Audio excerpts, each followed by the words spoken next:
Euromaxx highlights. And here's your host, Megan Lee. Hi, everyone, and welcome to our Highlights edition, bringing you the best picks of the week. Here's a look at what we've got in store for you today. Wind and Waves, German filmmaker Andi Janssen and his spectacular surfing videos. Whiskey and Windbreakers will take a trip to Scotland's Loch Lomond. And Sea and Serenity, a Dutch couple and their home in a lighthouse.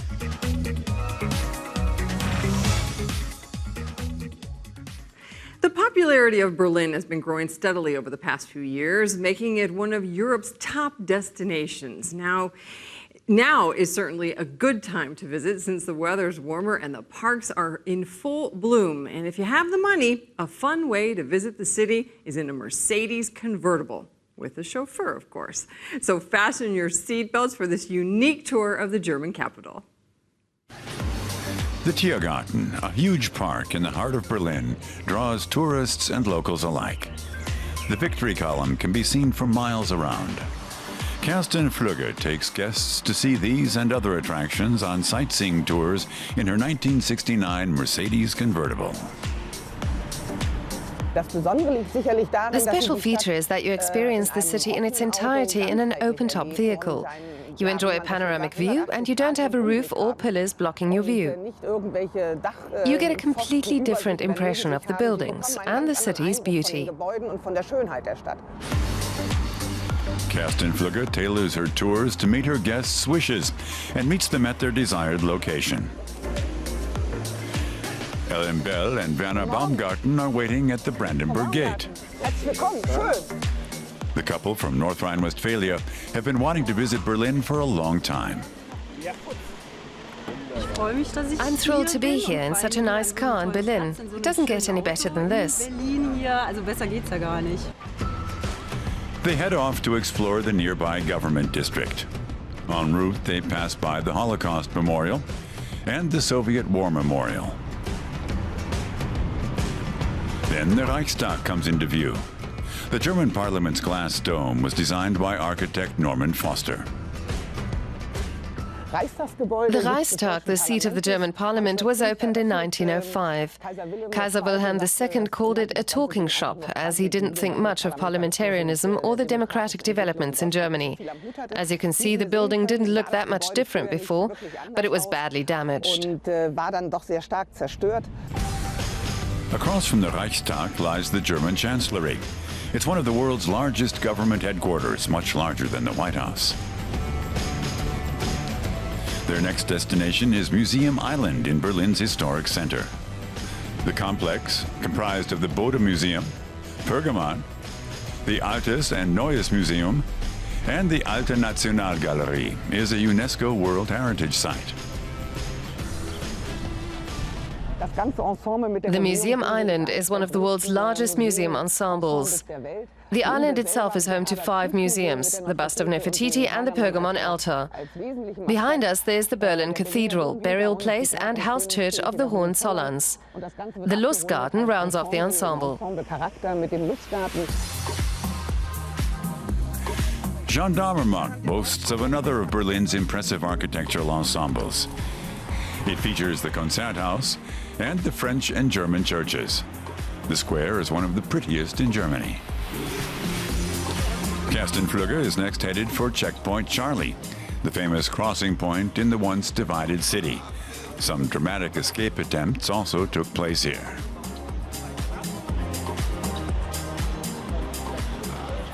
It's regrettable that the city still hasn't revamped this place. They can't agree on what to do with it, as what occurred here happened at a very sensitive time. It was quite traumatic, especially for Berlin residents. No visit to the German capital would be complete without an original Berlin currywurst. Herta Heuwer is credited with inventing this curried sausage back in 1949. The secret is in the ketchup. There are different varieties in the city, but this is a good place to take a break. Opinions vary as to where Berlin's best currywurst can be found around the city, but this one's pretty good. They taste great. Few visible traces remain that showed Berlin was once a divided city, but on Niederkirchner Straße, a section of the Berlin Wall still stands today. At Potsdamer Platz, Berlin shows off its modern side with high-rises over 100 meters tall. It's hard to believe that this was once no man's land where the Berlin Wall stood. Now it's the end of today's tour. It was a wonderful tour, a great day. I think we'll just have to do it again because Berlin's so big. I loved it. Berlin's such a fabulous city. It was fascinating. We'll definitely do it again. But for now, they're off to enjoy an espresso in one of the German capital's many cafes. Have you ever wondered about the creative eye behind spectacular surf videos? Well, one man who's made a career out of filming surfers in action is German videographer Andi Janssen. He is the go-to man for professional surfers who want the best shots of themselves while they're out catching the perfect wave. Well, we met up with Janssen at work on the west coast of Ireland.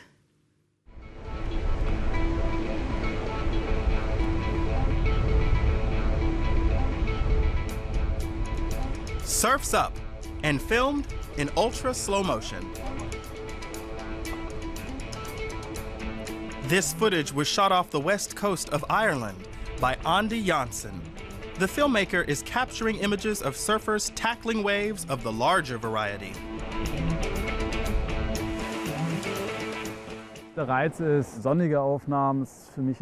It's always important for me to get sunny shots. And shots that are spontaneous are usually the best ones. Plus surf spray.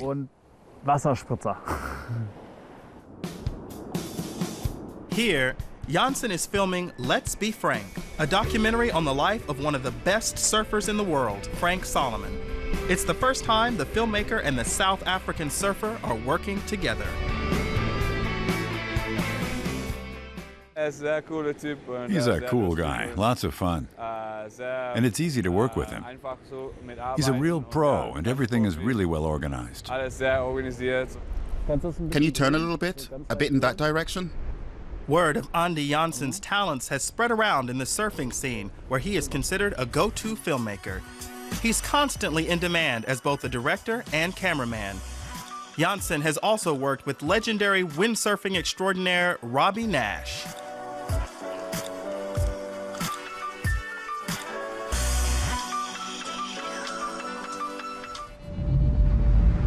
Andi Janssen's specialty is one of the toughest in filmmaking. He often risks his life in the course of a day's work. Towering waves and winds up to gale force 10 are routine. He also has to make sure his equipment is up for the job, though much of his work also consists of waiting. It's really only a fraction of the day. The wave comes. In 3 hours, you have maybe 2 or 3 good waves, and you have to film them perfectly.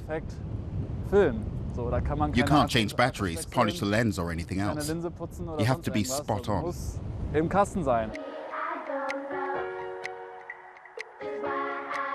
Andi Janssen thinks films consisting of nothing but action are boring. His films always tell little stories, like this portrait of the British kite surfer Hannah Whiteley, who spends several months a year in Cape Town.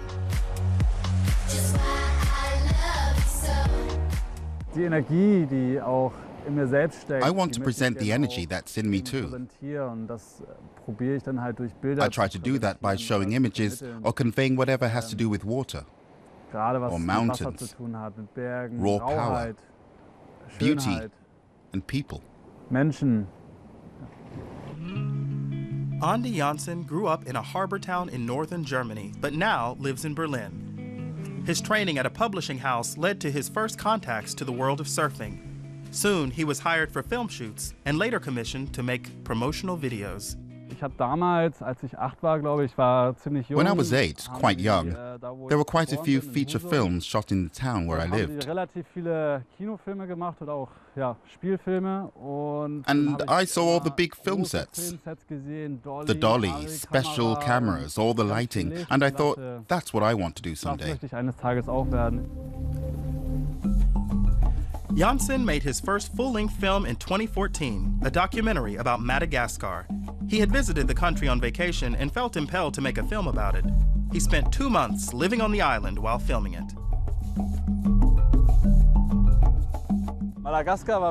For me, Madagascar was wonderful because of the lovely people, beautiful landscape, and far-out animals.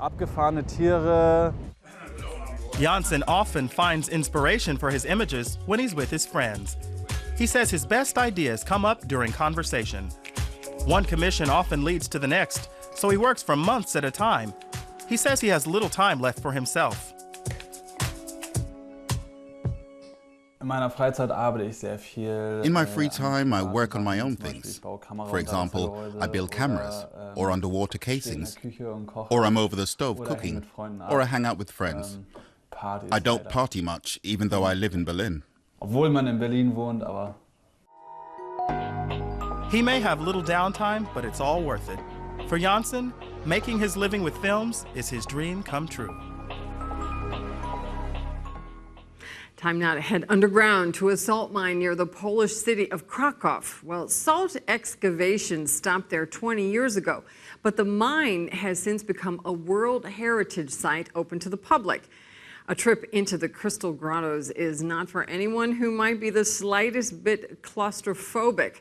That's because you have to travel almost 135 meters below the surface to get the full experience. But when you do reach those depths, a treat is in store, namely an underground chapel with chandeliers made out of salt. Well, the mine has over 1 million visitors a year, so we went there to see what makes it so popular. A world deep below the surface, with its own chapel, a spa, and a mining workshop for tourists. We've come to the former Velichka salt mine. For 7 centuries, table salt was mined here. Today, it's a UNESCO World Heritage Site with around 1 million tourists every year. I read about this and I'm a tourist student, so I know perfectly what is inside. So expectation is big. I came recommended by my friend, so yeah, let's just go. There are 2 ways to descend into this underworld. You can take the stairs, or if you're in a hurry, there's the elevator.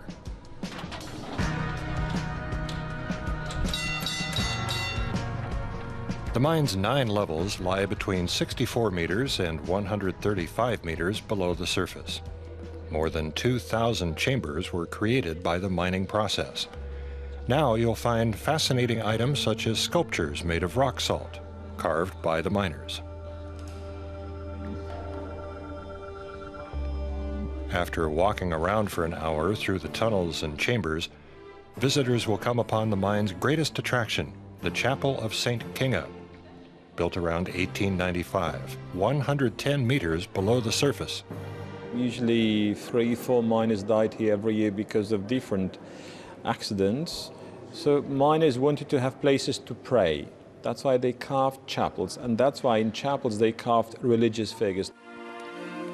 Religious services are held regularly in the Kinga Chapel, and couples can even get married underground if they donate at least 1,100 euros.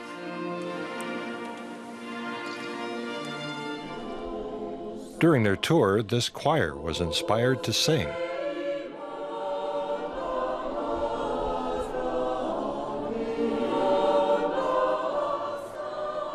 The chapel has become famous for its acoustics and for its many details, such as chandeliers made of rock salt.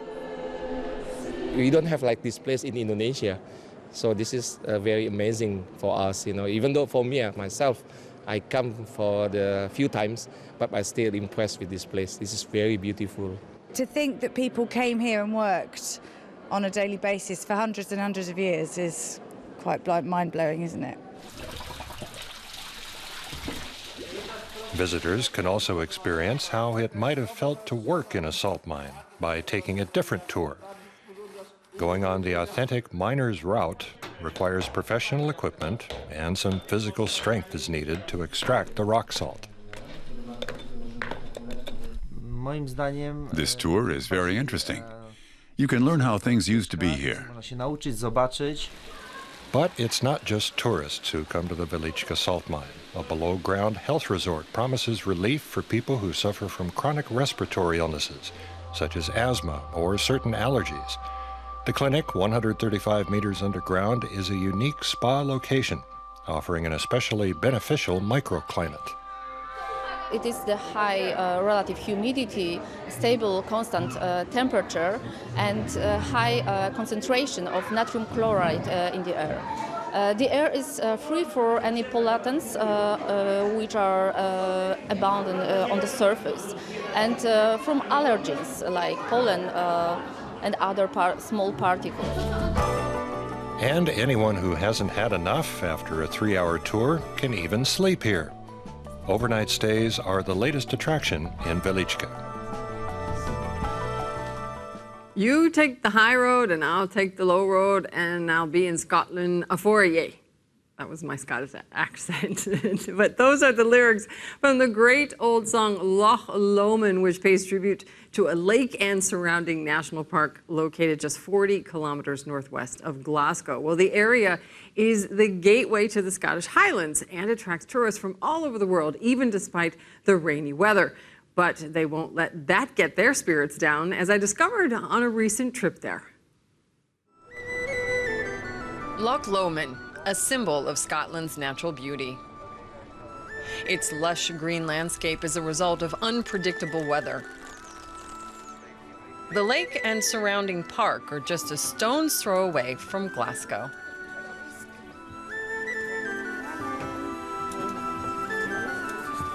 We've got a big tour ahead of us, heading north. And if the weather stays like it is, then we'll be happy. But we didn't come here because of the weather. We came here to see this country and its unique character, since Scotland is a unique country. Loch Lomond is best explored from the water, whether by excursion or by fishing boat. Some local fishermen will take visitors out with them. Alan Gibson has been fishing on the lake for some 18 years now. Two kinds of fishing. Main fish is a game fishing. Game fishing is the one that people normally want to eat, which is like salmon and trout. They're migratory, sea trout, they're migratory fish. Or you've got coarse fish, which is our main target in the loch, which is pike, perch, and roach and eels and things like that we can catch for different kinds of fishing. The village of Luss lies on the west bank of Loch Lomond. It has a population of just 120 residents, but it attracts 750,000 visitors each year. Tourism is key to its survival. The village dates back to medieval times, evident by the number of historical monuments right in the local churchyard. When the weather turns bad, tourists can head to bed and breakfast style hotels for cozy hospitality. This is also where many go to enjoy local specialties or warm up with any one of a dozen whiskeys on offer.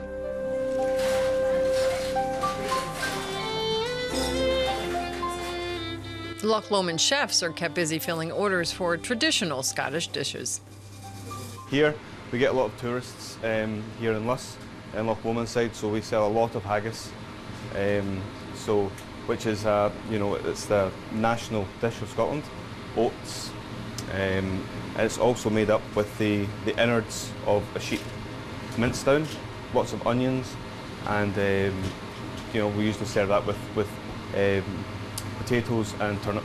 So it's that's the dish that you'll sell the most of here with all the tourists. Another local attraction in the area is the House of Argyll, one of Scotland's bagpipe and kilt makers. The company has been in business on the banks of Loch Lomond for 20 years, maintaining a Scottish tradition that dates back to at least the 16th century. After years of waning popularity, the demand for kilts is picking up again. I think tradition, especially with Scottish youth, is coming back, especially when they decide to get married. And I'd say 95% of all the Scottish lads get married wearing a kilt. So that has been a good thing for our industry over the past 20 years. And of course, a tour of Loch Lomond would not be complete without a visit to a whiskey distillery. 12 of them line the so-called Whiskey Trail. Our whisky here at Auchentoshan is special because it's triple distilled. So it's been distilled 3 times, opposed to all other distillers in Scotland normally just do twice double distillation. So we do it 3 times, which creates a new make spirit, slightly different from the rest, which is delicate, sweet, and really clean, and works well with the wood in maturation. Whiskey is just as much a part of Scottish history as haggis and kilts. It's important to Scottish identity and can be enjoyed in any number of whiskey pubs in the surrounding areas, including Glasgow. I love it, and it reminds me of all the good times that have been, and good times still to come. The bonny banks of Loch Lomond, a place that captures the true essence of Scotland.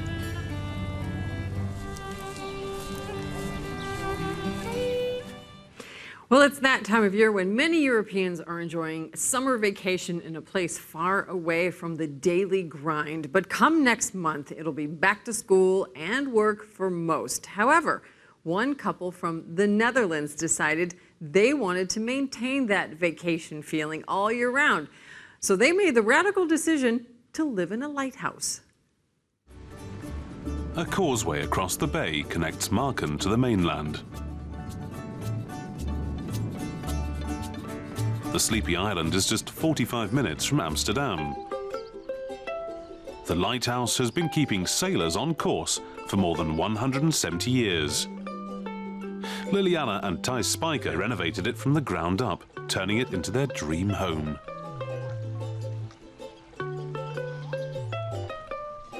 Well, I was a sailor before, so I like the water and the ships. And now I live in the water with the ships around me.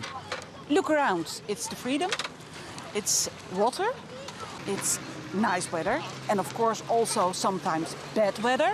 That's why we love living in a lighthouse. They have 90 square meters of living space over 2 levels.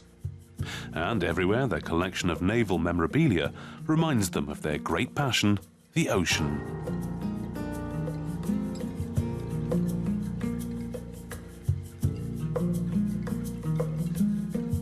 Everything what has happened with water and ships and lighthouses I collect. That's a small tick. I made a special corner and my wife is not amused with it. I have to clean it. She said, it's your corner, that's it. A narrow spiral staircase winds 15 meters up the tower. In years gone by, it was manned by a lighthouse keeper. Today, the signal beacon operates automatically. But Thijs Spijker does carry out minor repairs, and he's added a few conveniences.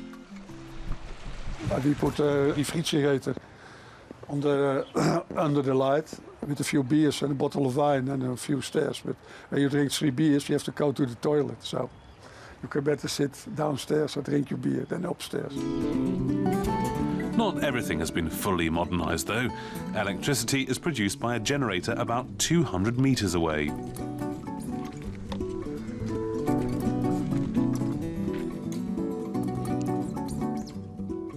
It's peaceful and scenic, with water as far as the eye can see. Tap water comes from tanks that need to be refilled with water from the village once a month. But they've learned to live with the small inconveniences. Well, you have to be more efficient. You don't throw away it. You don't leave the tap open when you were brushing your teeth. The Spijkers pay a monthly rent of about €500. The closest supermarket is 2 kilometers away. But they don't mind the isolation. We're not lonesome. I think loneliness, you also do a lot by yourself. If you don't accept people, if you don't talk to people, if you don't do anything to have companion, then you're lonely. But no, we have a lot of friends, we have a lot of guests, a lot of visitors. Whatever the inconveniences, they still have what makes them most happy all around them, the sea. For Liliana and Thijs Spijker, living in a lighthouse is a dream come true. Can't beat that. And with that, we wrap up another week of Euromaxx. We hope you enjoyed the show. From me and the rest of the crew here in Berlin, thanks for watching, and we'll see you again soon.